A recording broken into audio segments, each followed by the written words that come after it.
Welcome to today's webinar. We're very glad you could join us. My name is Billy Carson. I'm with University Conference Services. Before we get started, I'd like to give you some general information about this afternoon's presentation. First, we have a very large audience, so we won't be able to open the phone lines for your questions, but you can type them in the questions pane on the control panel on the right side of your screen. Your questions are private. No one else can see them, so please feel free to ask away. Our speakers will answer as many questions as time permits at the conclusion of the presentation. Next, if you're listening to the broadcast over your computer and you're having difficulty hearing, dial into the number listed in the audio pane in your control panel. We'll send that number out via chat too. Finally, we're recording this broadcast and we'll make the link available via email together with information on HRCI recertification credit. I know that's very important to many of you, and so you will be getting a number on that. Now, let's get on with today's presentation. Today's topic, engaging participants to drive better retirement outcomes, is an issue that is critically important to the financial well-being of individual participants, individual employers, and arguably to the nation as a whole. I think it behooves all of us involved with our employer-sponsored plans to ensure that people are able to retire with economic security and integrity. Here with us today to talk about what we can do as plan sponsors to engage our employees in saving for retirement are two experts from Lincoln Financial Group. First, we have Linda Jacobson. Linda is Senior Vice President and Head of the Plan Sponsor Experience at Lincoln's Retirement Plan Services. Her key responsibilities include leading the Employer Client Services team, which focuses on providing implementation, relationship management, compliance, and document services to plan sponsors. Linda joined Lincoln in June 2007 as Head of Strategy and Project Management for Lincoln's employer markets and was appointed to her current position in December 2008. Her experience includes 25 years in the banking and strategic consulting industries. She's held senior positions at several well-known financial institutions, including J.P. Morgan Chase, PNC Bank, and Wachovia. Linda also worked in the not-for-profit arena as Vice President, Fund and Partnership Development with Big Brothers Big Sisters of Southeastern Pennsylvania. She holds a Bachelor of Science degree in Finance from Lehigh University and has attended Temple University and the University of Pennsylvania to pursue MBA and certificate programs. Our co-presenter today is Donna McFarland. Donna is Senior Vice President and Chief Marketing Officer for Lincoln's Retirement Plan Services. She's responsible for leading an experienced marketing team that oversees the development and execution of integrated cross-channel marketing programs. Donna joined Lincoln in May 2010 as Head of the Retirement Plan Services Marketing. As a member of the firm's leadership team, she oversees the creation of a competitively differentiated participant communications and education program. Before joining Lincoln, Donna was founder and president of Symphonic Marketing, LLC, a marketing strategy consultancy. Previously, she held the senior brand management position with the Vanguard Group. She also held marketing positions with Merrill Lynch, Citibank, and Smith Barney. Donna is a frequent speaker on financial services and marketing topics and is co-author of Money, Attitudes, and Retirement Plan Design, One Size Does Not Fit All, which is a chapter in Pension and Design Structure, New Lessons from Behavioral Finance, published by the Pension Research Council of the Wharton School at the University of Pennsylvania. Donna graduated from the University of Connecticut, where she received BS and MBA degrees in marketing. And so, without further ado, I would like to turn things over to our presenters, and I am going to turn things over to you ladies now, and you should be able to share your screen and go ahead with the presentation. Great. Thank you, Billy. And welcome everyone to today's presentation. Donna and I are really excited to be here and representing Lincoln's views on this very important topic, engaging participants to drive better retirement outcomes. Across the retirement plan services business at Lincoln Financial, we are committed to helping our clients and our partners drive better retirement outcomes, both for individual participants and at the plan level overall. We also care very deeply about meeting the needs of retirement plan participants, especially the underserved segments of the participant population. We want to do everything we can to help plan sponsors like you assist your employees in the areas of financial planning and retirement planning. As a result of our recent study, which we will present today, Lincoln Financial was invited to offer testimony for the ERISA Advisory Council earlier this year. It was an important opportunity for us to demonstrate how industry thought leadership like this can help drive positive change and better retirement outcomes. Throughout this presentation, you'll see findings that can have real implications for your retirement plans and your outreach to your participants. I invite you to think about ways you can use this insight to help drive better retirement outcomes for your organization. So let's get started with today's agenda. To set the stage, I'll share with you some perspectives on research and how Lincoln views the retirement plan landscape. Next, we'll review key findings from our latest participant study, including how participants think and feel about retirement, how participants engage in their retirement plans, and how participants make decisions about investing in their plans. Can I interrupt you just for a second, Linda? I think the audience isn't seeing the slides. We want to make sure that we are showing the screen. Great. Thank you, Billy. We see it from our end. Okay. So give us a moment. Sure. It is saying that it's sharing the screen, Billy. Okay. You're not seeing your slide? Choose a screen or application to show, and that's available to you, and you are showing the PowerPoint. I could always show it from my screen. Okay. Let's... That's fine. We're on slide 2. Okay. Let me just change the presenter to myself. Great. There we go. Sorry for the inconvenience, everyone. Yes, and let me bring up that presentation, which is right here. I will do it as quickly as I can. Slideshow from beginning, and there we go. We are on slide 2. Okay. Yep, that's right. And just working through the agenda, so I left off at how participants make decisions about investing in their plans.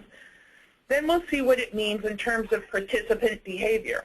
And finally, we'll wrap up with recommendations, including ways you can use this research to engage and motivate participants, and in turn, to drive better retirement outcomes for your organization. So let's begin with perspectives. So our research is all about perspective. It's the Lincoln perspective, as well as the perspectives of our clients, intermediaries, and participants.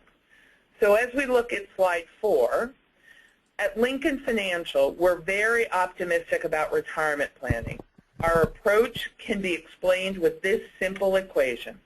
Motivation plus action equals better retirement outcomes. We look for ways to motivate participants, to help them take action, and ultimately help you and your organizations drive better retirement outcomes. So Donna, this perspective shapes how we approach research. That's your cue. Tell us about the program we've put together. Okay, thank you, Linda. Happy to. A few years ago at Lincoln, we launched what we introduced as the Lincoln Retirement Power Program, which is our platform for research and viewpoints on central issues that are related to retirement planning. The overall primary objective for the program was to identify forward ways to help plan sponsors drive better retirement outcomes. And as part of the program, we sponsor both proprietary and third-party research, and we use it as a platform to share Lincoln perspectives. And in particular, we're focused on how we, as an industry, can move forward through either legislation, product innovation, participant strategies, and other means, all with a purpose of trying to drive better retirement outcomes. So the most recent addition to our Retirement Power program is the Lincoln Retirement Power Participant Engagement Study. For this study, we surveyed over 2,500 participants nationwide. These participants were not just Lincoln participants, but those who participate in an employer-sponsored retirement plan at large. And so this population is weighted to the U.S. general sample. It's important to note that, we, again, focused on a broad base of participants. This really gives us a good perspective on how participants think and feel. So we focused our study on 2 areas of particular interest: how do participants engage with their retirement plans? And secondly, how do they make decisions? And from this, we really wanted to test two things. Our first hypothesis was engagement isn't just two-dimensional, engaged versus disengaged. Instead, we believe that decision-making plus engagement would give us a much more dynamic picture of a participant behavior. Our second hypothesis was that participant behavior can be influenced through a personal approach. And with this study, we explored the personal side of retirement planning, and we'll see some of that through the results as well. So one final point on our methodology, we worked closely with Matthew Greenwald Associates, who many of you probably know as a leading researcher in the retirement plan space. Matt and his team have more than 30 years of market research experience, and you may know of him specifically because his organization works on the annual EBRI Retirement Confidence Survey. So we certainly appreciate Matt's insights and the ability to work closely with him to develop this particular research study. So to learn more about the entire Lincoln Retirement Power program, I invite you to go to this web address here on the screen, lincolnfinancial.com/retirement power. But let's now turn to the study findings in particular. So if we turn to page 6, we look at engaging participants. We really want to understand a little bit more about how they think and feel when it comes to financial planning, and in particular savings and planning for retirement. So moving on to the next slide, suffice it to say, we know that participants have a tremendous amount to think about on a daily basis. And specifically, they have a lot to think about when it comes to retirement savings. Certainly things like asset allocation, risk tolerance, rebalancing, etc. And they also have a lot to think about day-to-day finances, family budgeting, and other issues that aren't necessarily directly related to the retirement plan, but does have an impact on their decisions as it relates to that plan. So such as things as personal health or what's going on with their families or work responsibilities. So with so much on their minds every day, what do participants think about most? So if we turn to the next graph, you'll see that really what we found is that participants really focus mostly on day-to-day issues. And these day-to-day issues can often get in the way of long-term planning. We found that when researchers asked participants how often they think about financial topics, here's what they found. These bars show the percentage of participants who think about these topics at least weekly, if not daily. And as you can see, the biggest thing on the minds of participants is what's happening today, how well they're doing, as well as their rainy day funds, which are the two bars on the left. And they're not thinking as much about tomorrow, so how much they have saved or put aside for retirement, and that's the orange bar on the right. Participants don't seem to think about retirement savings often, but when they do, we wanted to understand how they actually feel about retirement savings. So moving on to the next page, we see that overall, when we ask participants about their retirement savings, they have mixed feelings. The two top of which are optimistic and anxious. Now, we know through a lot of research that Lincoln has conducted that optimism is really a key point that we want to emphasize, that people are generally optimistic about the future, and that optimism can often drive action. People who are more optimistic take action, and those who take action tend to be more optimistic.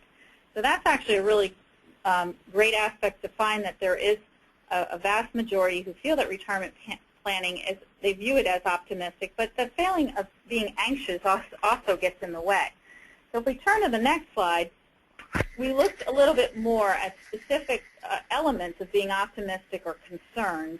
And when it comes to the details about retirement, we find that many participants are very concerned and only a few are very optimistic. So for example, look at how participants think about saving enough to retire on time, the first two sets of bars. Only 19% of participants are very optimistic, but 70% are very concerned.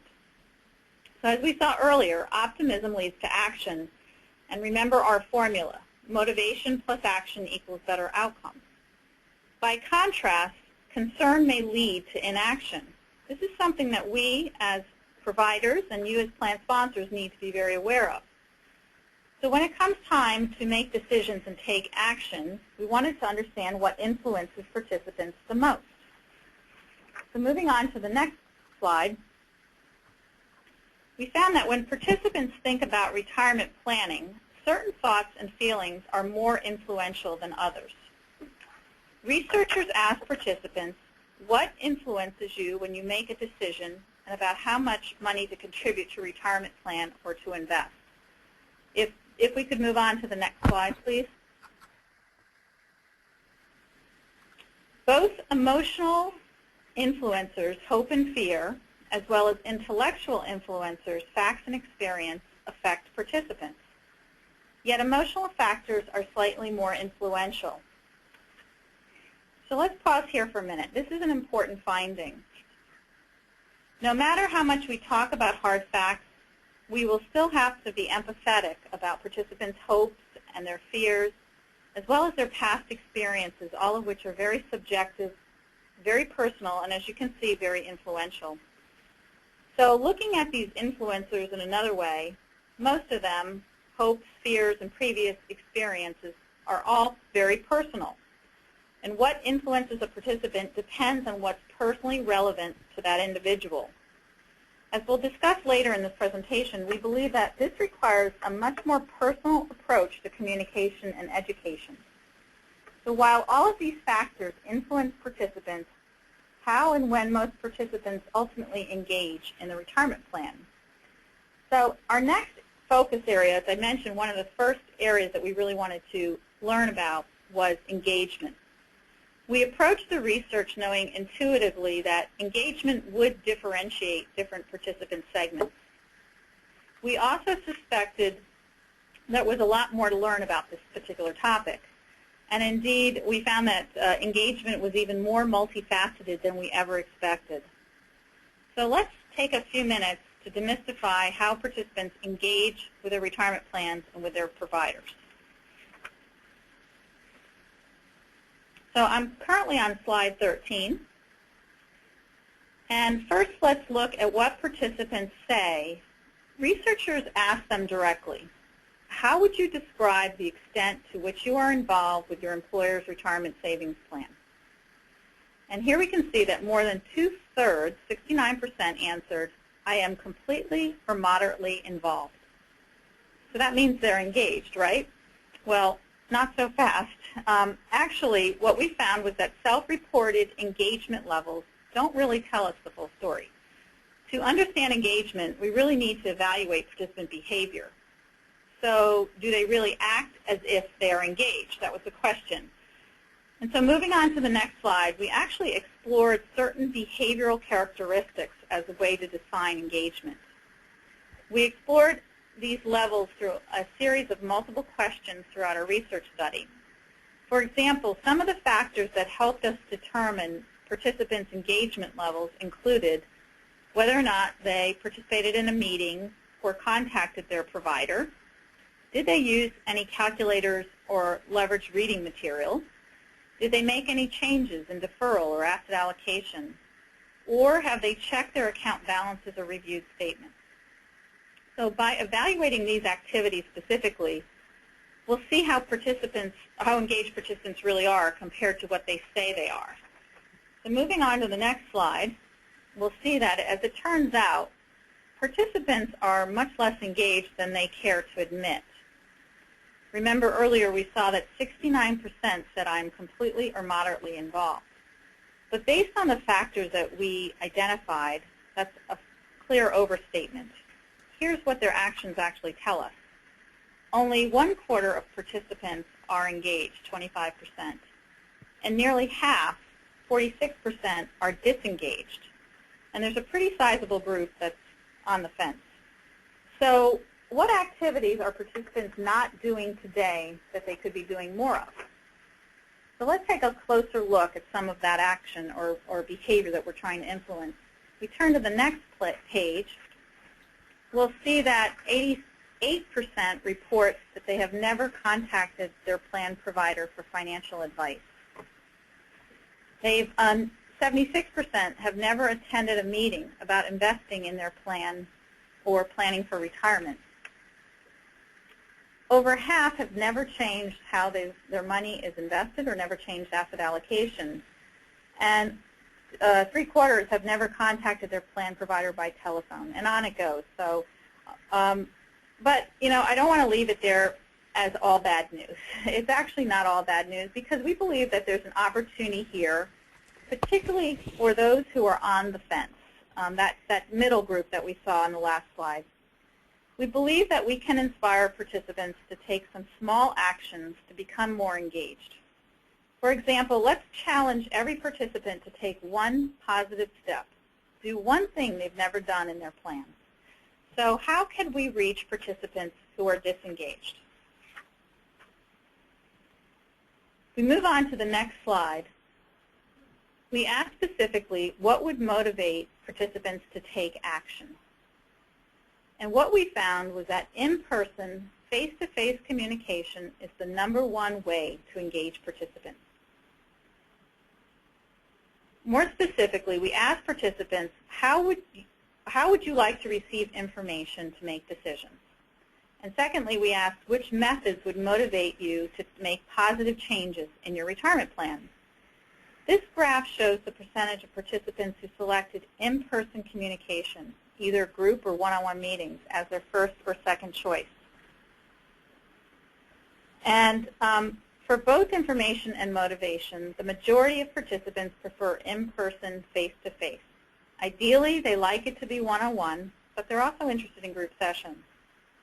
They want to be able to interact with a person who is qualified and knowledgeable about retirement planning. So in-person communication is the key to the engagement puzzle, but it's not the only piece. So let's take a closer look at these questions. On the next slide, you'll see that we asked, again, specifically, what would motivate you to make changes in how much money you contribute or how you invest in the plan.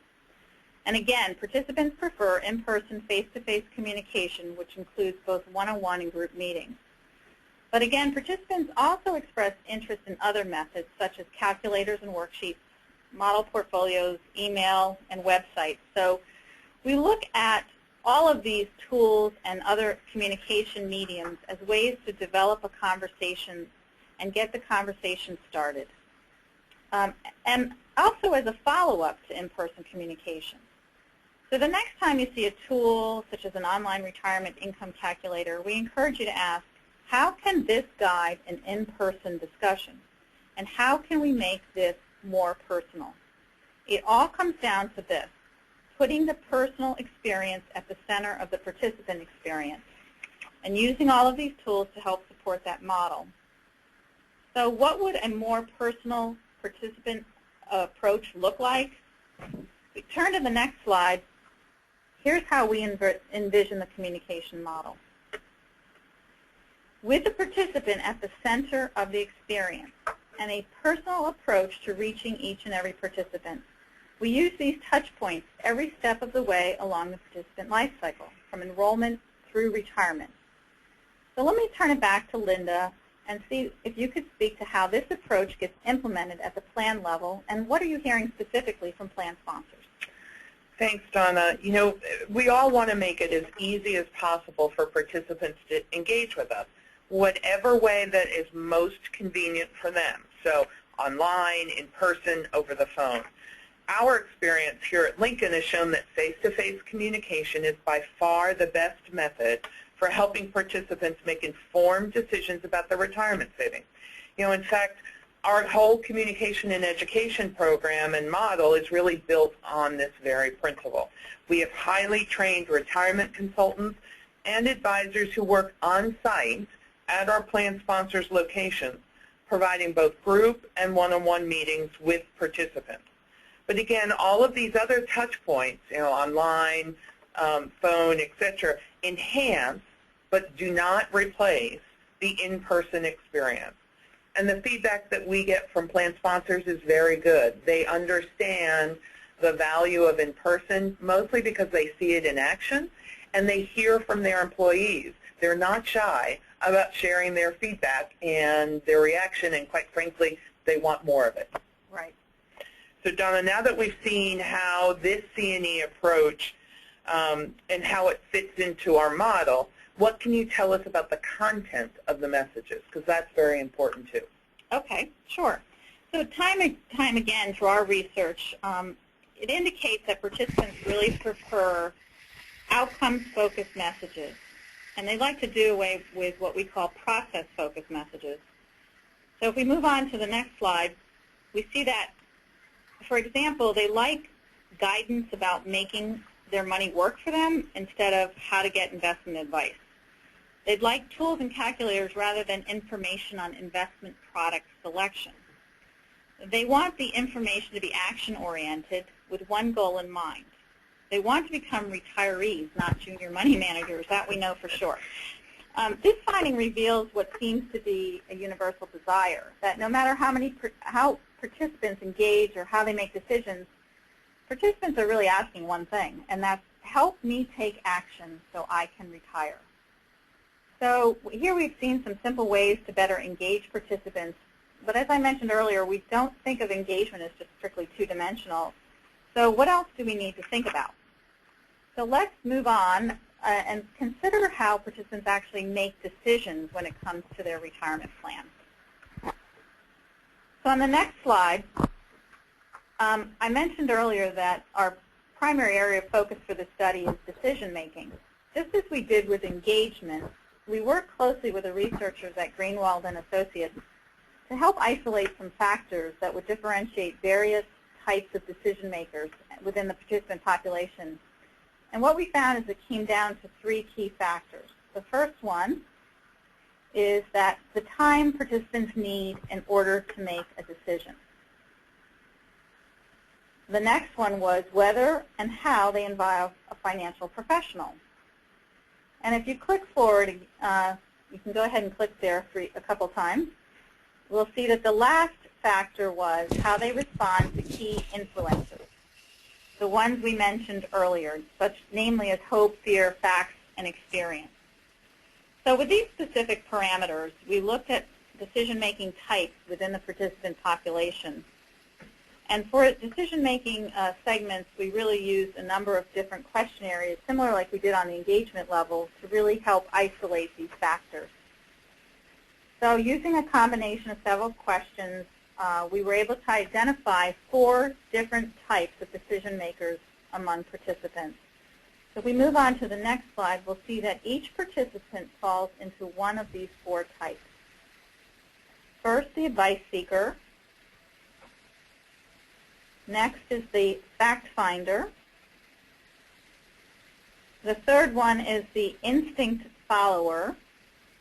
And then the 4th segment is the decision avoider. So let me take a few minutes and we'll take a closer look at each of these segments and see some examples of what each decision maker might look like. So if we move on, the first type is the advice seeker. The advice seeker uses all available resources to them, working with a financial advisor typically, and they often have savings outside of their retirement plan. And as a result, these individuals tend to feel the most optimistic and confident of any of the 4 groups that we've isolated. And for good reason. This group has by far the most saved for retirement. So if we move on to the next slide, we have a little profile here that we could describe our advice seeker to you. So on average, our advice seeker, they tend to be men. They average age is 53, with more than half college grads. Over 35% have a salary of $100,000 or more, and 100% of these individuals work with a financial advisor. As a result, 58% say they're very optimistic about their retirement future, and 22% only use this plan. So you can see the vast majority actually have savings outside of their retirement plan. And 23% actually work directly with a plan rep, such as our on-site RCs. So that's the advice seeker. Let's move forward to the instinct follower. The next type, as we say, is the instinct follower. Now, this is the shoot from the hip, go from the gut type of individual. The instinct follower is independent-minded. They don't typically consult with or rely on any outside information. They don't often seek opinions. However, they do feel very optimistic and confident about their future. They have a great deal of confidence in themselves. So if we move to the next slide, we'll describe these individuals a little bit more. Typically, the instinct follower is average age of 45. Over 2/3 are have less than a college degree. And the vast majority, there are men as well. 36% have a salary of less than $50,000. About 1/4, 25%, work directly with an advisor. Close to half only use a retirement savings plan as their savings vehicle. So you can see the importance of this plan for this particular segment. And 48% actually feel very optimistic about retirement planning. So let's move on to the next segment. The fact finder. So the fact finder tends to be influenced by hard facts and numbers. They prefer model portfolios. They don't tend to seek opinions, and they really feel optimistic as well as anxious as well. They do a tremendous amount of research on their own and really kind of enjoy it almost as a hobby. We find that the average age here is age 44, with 2/3, again, being mostly men, and although over half have less than a college degree. We find that 38% only use the retirement savings plan as a vehicle. So they have a high degree of anxiousness about retirement planning, with close to half feeling very anxious about it, and less than only about 1/4 being optimistic. So let's move forward and talk about the final segment, which is the decision avoider. The decision avoider is someone who consults with a wide variety of sources. They often fear about losing money, and it takes them a very long time to make decisions, almost to the point where they don't make a decision at all. And they feel very anxious and overwhelmed and scared about the future. We find that an average age is 41 for this segment, with over half of this group are women, and more than half have less than a college degree. We find that about 1/3 of these have never spoken to an advisor. In terms of their feelings, 43% are very anxious about retirement planning and savings. So with all of that information, let's think about really what the size of these different populations are within the overall participant population. So if we move on to the next page, we see that the largest group of participants overall are decision avoiders, which is probably no surprise to anyone on this call. The next groups it's tied between instinct followers and fact finders. Advice seekers make up the smallest group at just over 10%. So this information is very consistent with other research. But of course, it's an area of concern, especially when we know that advice seekers tend to be the most successful in terms of total savings and overall optimism and confidence. So we've explored all of these groups in great depth, and we believe that instinct followers and decision makers really represent the greatest opportunity, because they tend to rely heavily on the plan rather than outside investment vehicles. And very few work with advisors. Yet they're very receptive, and feel that, quote, the provider is an extremely valuable source of retirement information. So they're open to our help, which is good news. By contrast, the fact finders appreciate information, but they prefer to work on their own. They may refuse personal financial help, and some of them actually may distrust financial professionals. Meanwhile, the advice seeker is doing pretty well and are working with a financial professional, and that they already know and trust. They may be harder to reach overall. We also know that half of the instinct followers and nearly half of the decision voiders use their employer-sponsored plan exclusively as their only retirement savings account. So offering automation and other tools may be the best way to help these participants get in the plan and stay on track. And we believe if we can help those decision avoiders and instinct followers, then we can make a positive impact overall on retirement outcomes and overall plan health. So, Linda, let me pass it back to you, and we could talk more specifically about some of the findings. Great. So you've gone through some great information about engagement, Donna, as well as decision making. So what's more important? Well, actually, that's a great question. And our opinion is it's not really an either or, that they actually both are important. So we can't just look at one factor or the other. So in fact, if we move forward,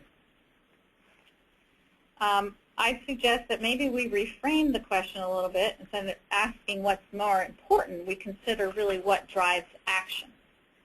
And if we move forward again, we will see that in our viewpoint, it's a combination of engagement and decision-making that really drives the most action.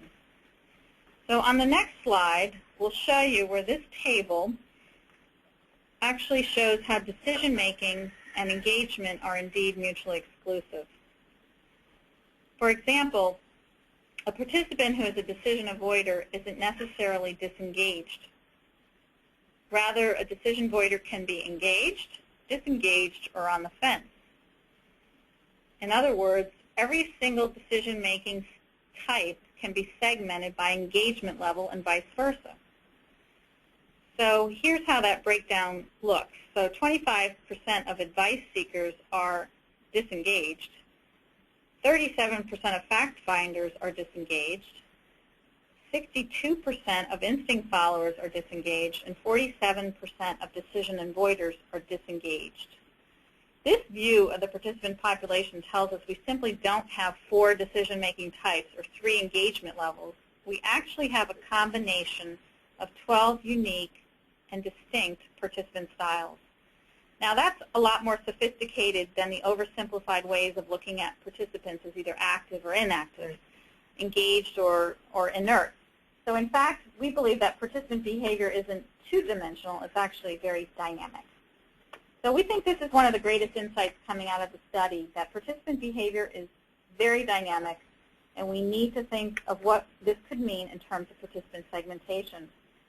So let's think about some ways that plan sponsors can put these insights into action. So Linda, let me turn it back to you. Great. Thanks, Donna. There's a lot of information that we've gone through here, and so with the insight that Donna has shared with us coming out of this research, let's talk about how we can put that into action and some of the recommendations that we would and we do put forward for your consideration. So if you look at slide 37, all of our recommendations center on the personal-focused approach. We're committed to helping our participants manage emotional influencers, streamline decision-making, and take charge so that they can get on track in their retirement plans. So here are some very specific actions that you can take. First, offer in-person guidance, ideally group sessions followed by one-on-one follow-up meetings. Second, offer a robust automatic program. We believe the most difficult decisions, getting in the plan, deciding how much to save, and selecting investments, can be real barriers, particularly to decision avoiders and disengaged participants, 2 of the largest groups overall. So, but if you can't go for full auto, which is, in our way of thinking, auto-enroll plus auto-escalate plus QDIA, then consider some alternatives. For example, you may want to use tools that can help participants make and keep savings commitments. Some plan sponsors we know use forms which participants can sign to set up increased contributions at some future date, such as when they receive a raise or achieve a personal milestone. It's a great way to encourage and in some way automate positive participant behavior. Third, Deliver outcomes-focused communication and action-oriented messages, as we saw earlier. Avoid inundating participants with messages about complicated processes. Remember, they don't want to be money managers. They want to be retirees. Don't we all, right? And fourth and finally, create outreach tailored to each of your key participant segments. And keep this in mind. You don't have just one monolithic group of participants.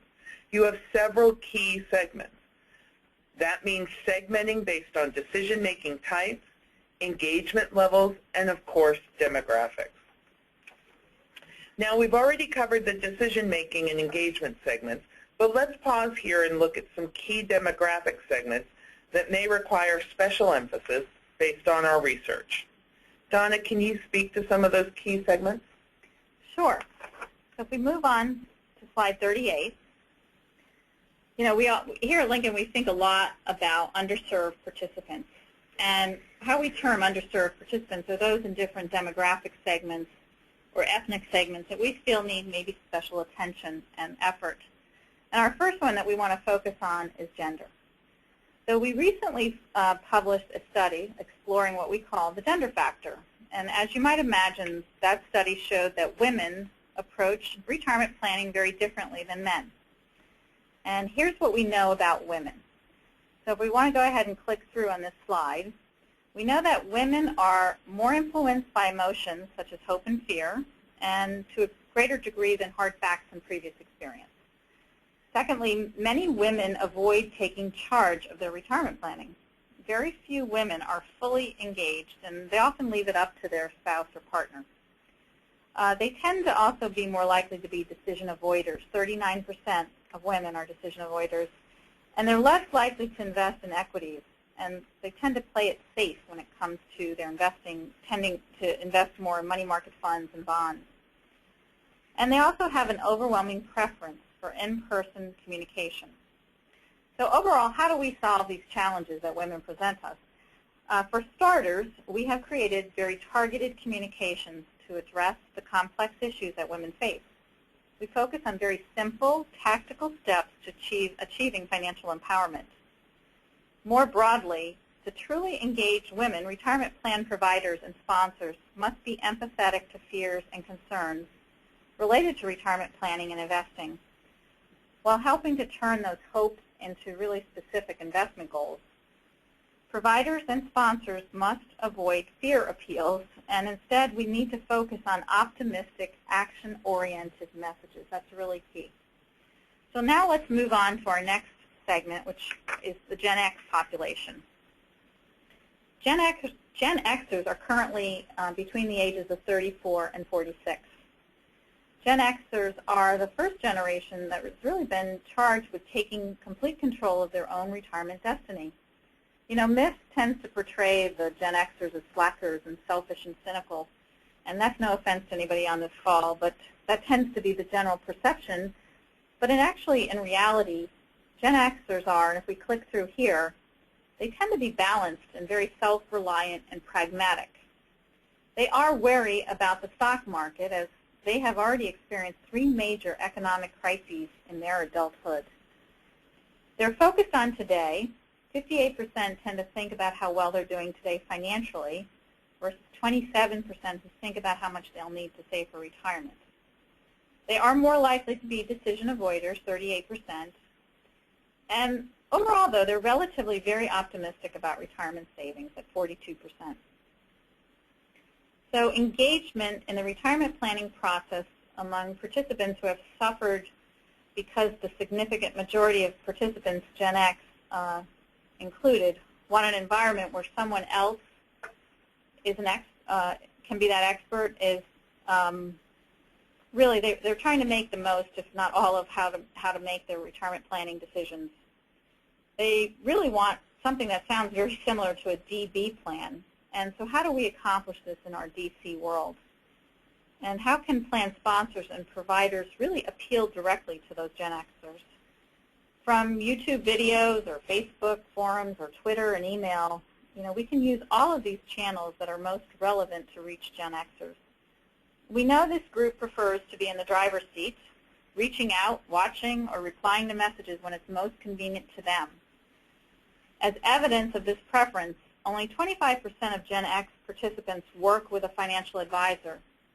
So we need to make the planning experience personal on their terms, even if we have limited opportunity to reach Gen Xers in person. Let's move on to our last segment, the Latino population. If we turn to the next slide, we see that Latino behavior is heavily influenced by culture. And for Spanish speakers, this isn't just about a potential language barrier. It's also about different behavioral norms. Let's see what this means in the retirement plan. Our research on engagement and decision-making among the Latino participants revealed some stark truths. We found that 44% of Latinos are decision avoiders, but say they want to be involved in the retirement program. Only 4% are fully engaged, which leads to these other findings, that 87% have never contacted their retirement plan provider for financial advice. 71% have never attended a meeting about planning or investing for retirement. 63% have never changed how their money is invested. And we found that 45% usually throw out or just glance at their retirement account. That said, Latinos seem to embrace the behaviors that could help them achieve better outcomes. They're very interested in their savings. Okay, so how do we turn hopes into action for this segment? First off, we challenge you as plan sponsors to look beyond translating and instead to truly transform your outreach to Latinos. To ensure the cultural context is appropriate, that the creativity will resonate, and that the overall message will be motivational, we recommend that Spanish language seminars be written in Spanish initially, not written in English and then translated.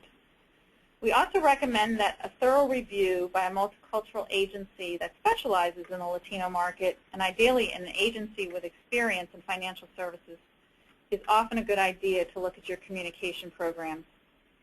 In terms of content, be sure that your material is designed to help Latino participants, number one, create a budget and stick to it. Two, save for their future while juggling today's competing financial demands. And then lastly, understand the fundamentals and importance of planning for retirement. We have recently upgraded our Spanish suite of materials here at Lincoln and have received a great response to this approach. So as you can imagine, many of the tips and tricks that work with one of our underserved segments may help others as well. And I encourage you to think about all of these key segments in your participant population and consider what might work with them. So with all these recommendations in mind, consider one or two things that you can think about today and start implementing in your retirement program. So we've covered a lot of ground today, and let's summarize a bit. On page 41, on slide 41, we want to remember the two formulas that we've seen. First, we shared the Lincoln perspective that motivation plus action equals better retirement outcomes. And then we saw that engagement plus decision-making actually drives action. Well, here's what the formulas look like if we bring it all together. Engagement plus decision-making drives action, which combined with motivation may lead to drive better retirement outcomes. Now that we have a deeper understanding of what we believe goes into this equation, so let me turn this back to Linda to summarize some of the key learnings from our research. So there are three key takeaways based on our findings, and they're summarized on slide 42. First, participant behavior isn't two-dimensional, inertia versus activity, say. It's dynamic. Communication and education should be too.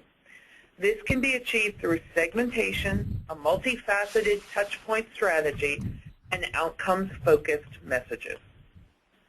Second, not everyone will engage or overcome their decision avoidance, at least not overnight.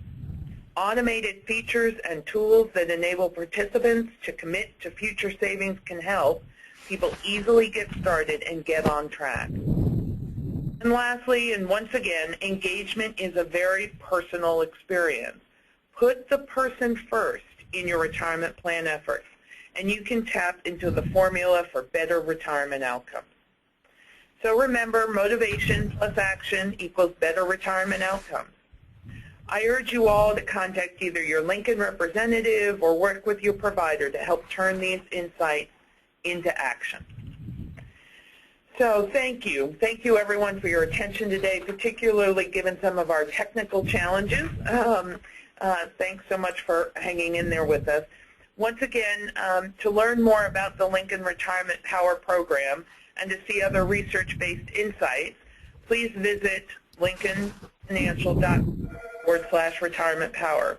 We really appreciate your interest and wish you great success in engaging participants to drive better retirement outcomes.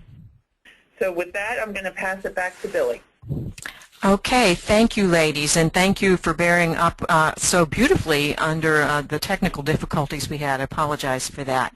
We do have some questions here for you. I'd like to kick that off with one.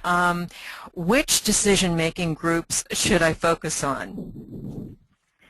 Well, from our perspective, the two decision-making groups that you probably will have the greatest success reaching and impacting are, as we mentioned earlier, we recommend focusing on decision avoiders and instinct followers, since, again, they tend to be the least engaged, they rely on their plan the most, and they tend to want the most help, actually, for making informed decisions and taking action. So we feel like those two segments you can reach through probably and have the greatest impact in your efforts. So, okay, hopefully that answers that question. Okay, and I know we have one more here. Okay. Is there anything Lincoln has come up with to engage decision avoiders, since it's such a high percentage of participants? Yes, well, I think, as we indicated in the study, it's one of the things that we feel is most important when you're thinking about decision avoiders is thinking about plan design in combination with your communication education program. So obviously, as our industry has moved forward on developing a lot of automated solutions, so auto-enroll and auto-escalate and even a QDIA can take a lot of the decision-making off the plate for those decision avoiders, which is step number one. So really think about ways that you can include automated solutions in your plan design. But secondly, we look at ways to do outreach to those decision avoiders to help break it into very small, bite-sized steps, make it easy so that you don't overwhelm someone in decision-making. We really tried to focus it on creating, we say, small, bite-sized chunks of information and getting them leading down a path. We take a very, we call here a stepped approach in our communication education program. So that's something else to think about. And really, clearly, as our model suggests, is a really clear and effective way to help those decision avoiders work through decision making. Okay, well, thank you very much. I see we are close to the end of the hour that we've allotted for this. Linda and Donna, you've certainly given us a lot to think about, and Lincoln has done some excellent studies in this area. You'll find some of, they were gracious enough to share some of that, and it's on our website. I hope you'll look at it there. I know that they have a lot of good information to share with you. And with that, I would like to say thank you very much to Linda and Donna for presenting today, and thank you, audience, for being online with us today. And we hope that you will make time to attend one of our 2014 Mid-Sized Retirement and Healthcare Plan Management Conferences, where you'll get more good information like you got today. Thanks very much, everyone. Have a wonderful day. Bye-bye.